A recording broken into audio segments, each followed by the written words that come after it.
নমস্কার বন্ধুরা, আজকে দেখুন আমাদের বাজার থেকে কত বড় সাইজের পমফ্রেট মাছ এনেছে।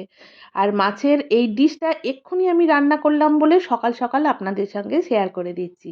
মাছগুলো বেছে ধুয়ে নুন হলুদ মাখিয়ে রেখেছি। এদিকে গ্যাস এলে কড়াতে সানফ্লাওয়ার অয়েল দিয়ে তেলটা গরম হয়ে যেতে নুন হলুদ মাখিয়ে রাখা মাছগুলো একের পর এক গরম তেলে দিয়ে গোল্ডেন ব্রাউন কালার হয়ে যেতে ভেজে তুলে রাখছি। এইভাবে প্রত্যেকটা মাছ একের পর এক গরম তেলে দেব এবং গোল্ডেন ব্রাউন কালার আসলে সেটাকে তুলে অন্য প্লেটের মধ্যে রাখবো। আজকে 4টে মাছ এনেছে, গোটা গোটা রাখা হয়েছে। এরপর মাছ ভাজার তেলটা একটু কমিয়ে নিয়ে ওই তেলেই তেজপাতা, শুকনো লঙ্কা ফোড়ন দিয়ে আদা পেঁয়াজ রসুনের পেস্ট, তারপর নুন হলুদ লঙ্কা গুঁড়ো দিয়ে ভালো করে কষে নিলাম।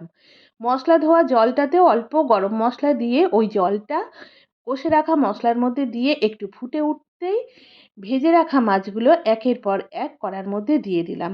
কিছুক্ষণ কুক হয়ে যেতে গ্যাস অফ করে দিলাম। এরপর আমি সার্ভ করতে বসবো। একটু আগেই বললাম যে আজকে বাজার থেকে যে মাছগুলো এনেছে গোটা গোটা রাখা আছে, আর এগুলো আমার ছেলেদের ভীষণ ফেভারিট। সেই জন্য ওদের প্লেটটা আমি সাজিয়ে রাখছি। এইটাই যাবে ডাইনিং টেবিলে লাঞ্চ টাইমে। মনে তো হচ্ছে আজকে একদম লাঞ্চ জমজমাট হবে। আমার ছেলেরা ঠিক যেরকম খেতে পছন্দ করে সেরকমই করেছি। আর আজকে ডাল করিনি, এই মাছের গ্রেভিটা মাখিয়েই ভাত খাওয়া হবে, তাই খুব গাঢ় গ্রেভি করিনি।